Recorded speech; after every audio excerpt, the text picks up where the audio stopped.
Muito bem, então vamos lá para o pré-prova do PS3. PS3 é uma prova boa, é uma prova legal.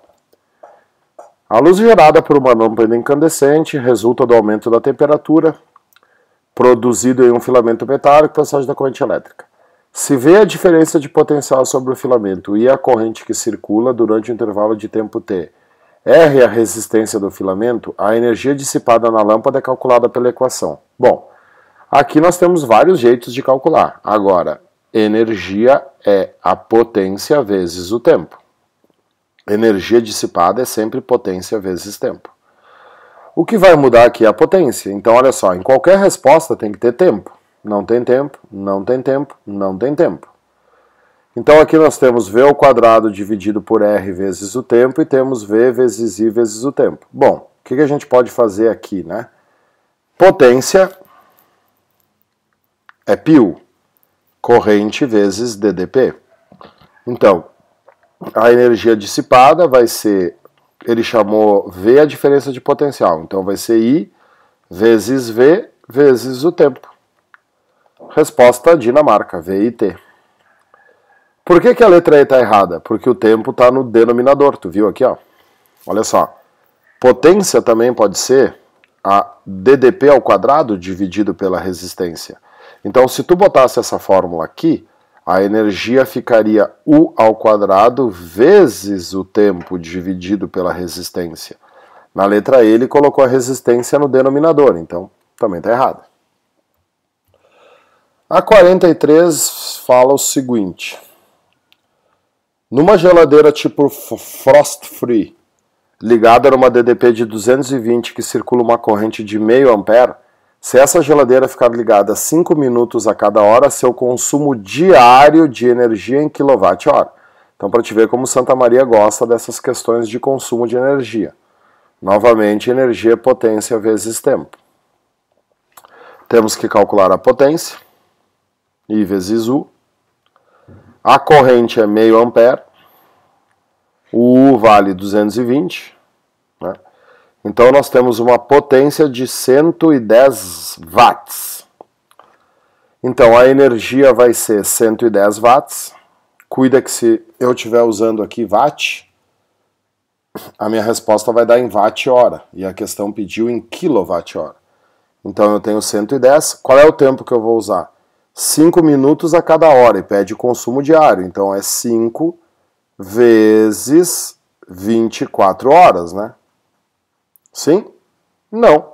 Se eu fizer 5 vezes 24, o que eu vou estar calculando? O número de minutos que ela fica ligada. Então olha o cuidado que tu tem que ter aqui, ó. Isso aqui vai exigir uma transformação. Então olha só, né? Quanto é que é 5 vezes 24? Chama na calculator, eu posso usar aqui, tá? Lá na tua casa tu não pode. Vai dar 120. 120 o quê? Minutos. Aí facilitou, né? Então, isso aqui são 120 minutos. 120 minutos, amigo, equivale a 2 horas. Então, a energia... Deixa eu tirar esse troço daqui. A energia consumida por essa geladeira é 110 vezes 2 horas. Essa energia consome 220 watt-hora de energia. Como ele pediu em quilowatt, eu tenho que dividir isso aqui por 1000. Então eu tenho um consumo de 0,22 kWh de energia por dia. América. Beleza? Muito bem. Bom, o que acontece aqui, né? Ele fala sobre as lâmpadas eletrônicas que, utilizando menor potência, iluminam tão bem quanto as lâmpadas de filamento. Analise as afirmativas. A corrente elétrica que circula nas lâmpadas incandescentes é menor do que nas lâmpadas eletrônicas. Ó, o que acontece? A lâmpada eletrônica, ela possui maior eficiência. A lâmpada eletrônica tem maior eficiência, ela é mais eficiente. O que isso quer dizer? Com menos potência, a potência da lâmpada eletrônica é sempre menor do que a potência da lâmpada incandescente. Mas como ela é mais eficiente, ela ilumina a mesma coisa. Se tu olhar lá no mercado, tu vai ver assim, ó, nessas lâmpadas novas, essas fluorescentes novas, né? Potência 8 watts equivale a uma incandescente de 40 watts. Quer dizer, se ela com 8 ela equivale a uma de 40, significa que a eficiência dela é 5 vezes maior, né? 40 dividido por 8 é 5, então ela é 5 vezes mais eficiente. Como a energia elétrica consumida é a potência vezes o tempo que a incandescente fica ligada na tua casa e que a fluorescente ou a eletrônica vai ficar na tua casa é o mesmo. Por que a eletrônica consome menos energia? Porque ela tem menos potência iluminando a mesma coisa. Como potência é π e na tua casa a DDP é 220, se ela tem menor potência, na mesma DDP, significa que por ela passa menos corrente. Então, a corrente que circula na incandescente é menor do que na eletrônica. Não, na eletrônica é menor. Substituindo uma lâmpada incandescente por uma eletrônica... Opa, sorry. Tchau pra ti. Substituindo uma lâmpada incandescente por uma eletrônica, esta fica com a mesma DDP que aquela. Claro, a DDP é da tua casa. Então a número 1 estava errada, né? Apagou tudo que eu escrevi ali. A número 2 está certa. Qual é a DDP? 220 volts. A energia dissipada na lâmpada incandescente é menor que na lâmpada eletrônica. Não. A energia dissipada aqui está sendo usada como energia perdida. A energia dissipada na lâmpada incandescente é maior que na lâmpada eletrônica. Tu perde mais energia. Então, letra B, apenas a 2. Muito bem, muito bem. Questão 4 é sobre transporte de energia a longas distâncias. Isso também é uma coisa que tem que saber. O que acontece? Para transportar energia a longas distâncias se usam transformadores. Por quê? A energia é transportada através de fios condutores, ou de cobre, ou de alumínio. Existe uma corrente passando nesse fio, e quando essa corrente passa no fio, o fio se aquece. A potência dissipada ou perdida no fio é calculada por piriri, P igual a R vezes I ao quadrado. Né? Então, quanto maior a corrente que passa no fio, mais o fio esquenta e mais potência tu dissipa, tu perde. Então, por isso que se chama torre de alta tensão. A energia é sempre transportada em alta tensão. Por quê? Quando um transformador aumenta a tensão, ele baixa a corrente. Alta tensão, baixa corrente. Assim, tu tem menor aquecimento dos fios, menos perda. Vamos fazer aqui uma revisãozinha de transformador. Como é que é um transformador que eleva a tensão? É um núcleo de ferro. Aqui no núcleo tu vai ter um enrolamento primário. O enrolamento primário vão ter poucas espiras. E no enrolamento secundário tu vai ter muitas espiras. Quanto maior for a diferença das espiras entre o primário e o secundário, maior vai ser a diferença da DDP. Então o que acontece? A voltagem do primário sobre a voltagem do secundário é igual ao número de espiras do primário sobre o número de espiras do secundário, que é igual à corrente do secundário sobre a corrente do primário. Por quê? Porque num transformador, a potência do primário é sempre igual à potência do secundário. Então, um transformador que aumenta a DDP tem que baixar a corrente. A corrente aumenta, a DDP aumenta, a corrente diminui, são inversamente proporcionais, para que a potência no secundário e no primário seja a mesma. Senão, tu estaria violando o princípio da conservação de energia. As linhas de transmissão usualmente transportam energia elétrica em alta tensão. O transformador é um dispositivo que permite transformar baixa tensão e alta corrente em alta tensão e baixa corrente. Então aqui nós temos alta, alta, baixa. Alta, alta, baixa, letra A pode ser, letra B não pode ser, letra C não pode ser, letra D pode, letra E não pode. Né? Depois, no transformador, o fluxo magnético associado ao campo criado pela corrente alternada. Esse é o outro pega-ratão do transformador, por isso que a resposta é Dinamarca. O transformador só funciona com corrente alternada. O transformador não funciona com corrente contínua.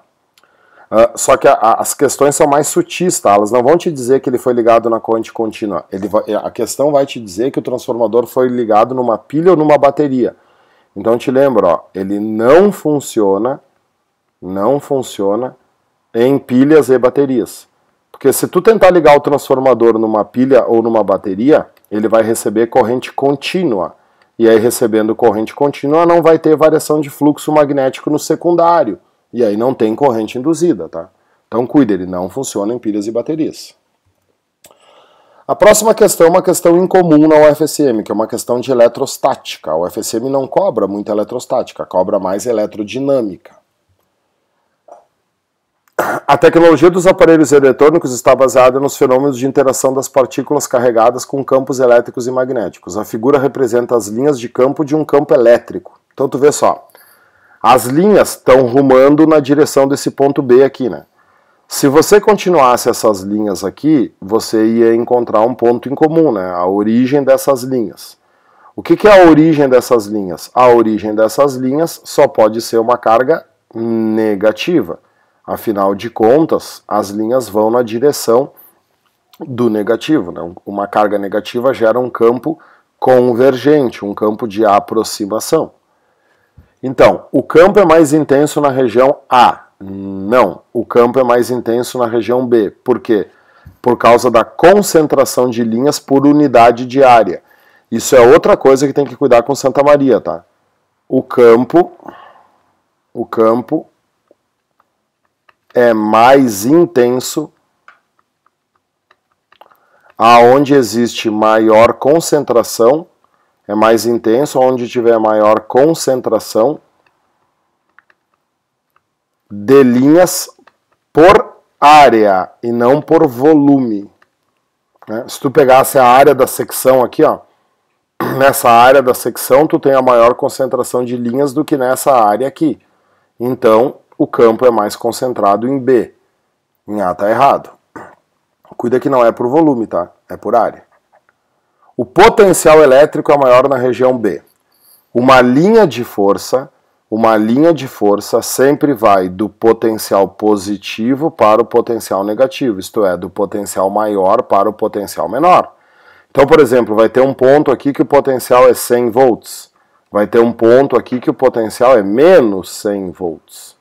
Então, o potencial é maior na região B. Não, na região B é menor, porque tu está mais próximo da carga negativa. O que ele está fazendo aqui? Uma questão que te confunde entre campo e potencial. Ele está vendo se tu sabe que campo é uma grandeza vetorial, então ele é mais intenso onde as linhas estão mais próximas, e que potencial é uma grandeza escalar. Ele leva em consideração o sinal. Uma partícula com carga negativa pode ser a fonte deste campo? Com certeza. Apenas a 3. Bom, a questão 6, o que acontece aqui? A questão 6 é uma questão de regra da mão direita. Então o que a gente vai ter que fazer aqui para fazer a nossa revisão? Só um pouquinho. Bom, então nessa questão 6, primeiro aqui, ó, a gente tem um fio conduzindo corrente para a direita. Então o que a gente tem que imaginar? Tu tem um fio, esse fio está conduzindo corrente para a direita, então, regra da mão direita, o dedão é a corrente, os dedos são o campo. A mão deve abraçar o fio. Então o que acontece? Como o dedão vai ficar para cá, a mão vai fazer isso aqui, ó. Na parte de cima do fio o campo vai estar na minha direção, vai estar saindo da tela, e na parte de baixo ela vai estar entrando. Então nesse fio aqui, ó, na parte de cima tu vai ter o campo saindo e na parte de baixo tu vai ter o campo entrando, né? Aqui essa seta mostra o campo entrando na parte de cima, porque é um vetor contra o eixo Z. Então a letra A está errada. A letra B, cuidado, ó, é uma carga positiva andando com uma velocidade para a direita. O que acontece aqui? Ó? Uma carga positiva andando com uma velocidade para a direita é a mesma coisa que tu ter um fio e esse fio estar conduzindo uma corrente para a direita. Por quê? Porque a corrente é como se quem se movimentasse fossem as cargas positivas. Então, pela regra da mão direita ali, tu vai ter o fio, a corrente está andando para a direita, né? Igual antes, na parte de cima o campo está saindo, na parte de baixo o campo está entrando. Então, ao redor desse fio aqui, ou dessa carga, na parte de cima o campo vai sair, na parte de baixo o campo vai entrar, que é o que está mostrando aqui a letra B. Ó. Na parte de cima o campo está saindo, a resposta é B. Vamos analisar as outras. Na letra C diz que o campo é paralelo, está errado, ao fio. Olha a letra D, tá? A letra D é uma carga negativa e o campo está saindo. Qual é o pega-ratão aqui, ó? Se você tem uma carga negativa andando para a direita, é a mesma coisa que você ter um fio e a corrente que está percorrendo esse fio ser para a esquerda, porque a corrente é sempre o contrário da carga negativa. Então, se tu tiver o fio e a corrente está para a esquerda, na parte de dentro, de cima ela vai entrar e na parte de fora ela vai sair. Então, na parte de cima desse fio, o campo tinha que estar entrando e não saindo, tá errado? E na letra D, mostra um fio perpendicular ao plano e o campo aqui para cima. Quando a gente tem um fio perpendicular ao plano, a gente sabe que o campo magnético é circular ao redor do fio. Então, se tu marcar um ponto do lado desse fio, o campo aqui tem duas opções. Ou ele vai subir, peraí que deu um problema aqui. Ou ele vai subir, ou ele vai descer, né? Aí o que acontece aqui, ó? O íon X, né? Então, aqui no centro, a corrente está entrando. Então, é como se tu tivesse o fio aqui com a corrente entrando. Com a corrente entrando, tua mão gira no sentido horário. Então, o que está acontecendo aqui? Está girando no sentido horário. Nesse ponto aqui, o campo é para baixo. O desenho ficou tosco, mas tudo bem. E aqui está mostrando o campo para cima. Então, a letra E também está errada. Beleza?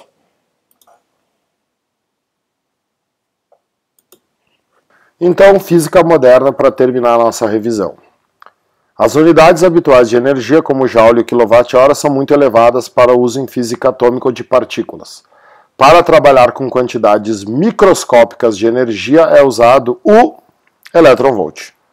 Essa aqui seria uma questão meio assim, né? Ou sabe ou não sabe. Bom, o que acontece? O elétron-volt é o trabalho que o elétron realiza ao ser acelerado por uma DDP de 1 volt. É a menor quantidade de energia que a gente usa em física. 1 elétron-volt vale 1,6 vezes 10 na menos 19 joules. O valor do elétron-volt é o mesmo valor da carga do elétron, só que a carga em coulombs aqui em joule. Ó, 1 joule vale 1 joule. 1 caloria vale 4,2 joules aproximadamente. 1 watt-hora são 3.600 joules. E 1 kWh, que é a maior unidade que a gente costuma usar, são 3,6 vezes 10 na 6 joules. Bom saber isso aqui de cor, tá? É uma tabelinha do menor para o maior. A 2 diz, uma das características fundamentais das ondas eletromagnéticas ocorre em todo movimento ondulatório é o transporte de energia.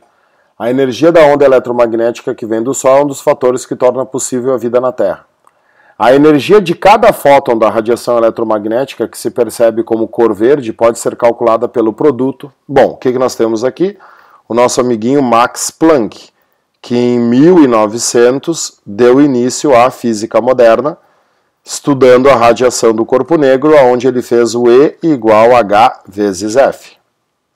O que é o E? O E é a energia de um fóton. Cuidado com isso, né? Energia de um fóton. A fórmula do Planck, tu calcula as quantidades individuais de energia, uma fórmula da quantização. E o F é a frequência da onda. Então observa que nessa fórmula tu não está calculando a energia que a onda transporta, tu está calculando a energia de um fóton. E a onda é composta por milhões, fantastiquilhões de fótons. Então, a energia de cada fóton, ele deixou bem claro aqui, ó, pode ser calculado pelo produto da frequência pela constante de Planck, ou constante de Planck pela frequência, né? Não sei lá a ordem. Essa radiação tem a mesma que qualquer onda eletromagnética no vácuo. Opa, tem a mesma o quê? Velocidade. Afinal de contas, a velocidade depende do meio. Se qualquer onda eletromagnética andando no vácuo vai ter uma velocidade c. Quando é que vale o C mesmo? 300 mil quilômetros por segundo, ou 3 vezes 10 na 8 metros por segundo. Velocidade da luz no vácuo. Então, a última é velocidade, então não pode ser essa aqui, não pode ser essa aqui, né? Aí, frequência, comprimento de onda, nada a ver. Constante de Planck, frequência e velocidade. Ok. A letra E diz massa do fóton, também nada a ver, né? Fóton não possui massa, ele é pura energia. Quer dizer, até possui, mas não vamos entrar nisso agora. Número 3. Bom, ele fala aqui que 1905 é o ano miraculoso do Einstein, da toda a história, e está falando sobre o efeito fotoelétrico, que a gente estudou muito. O efeito fotoelétrico consiste na emissão de elétrons por uma placa metálica em decorrência da incidência de radiação. Perfeito.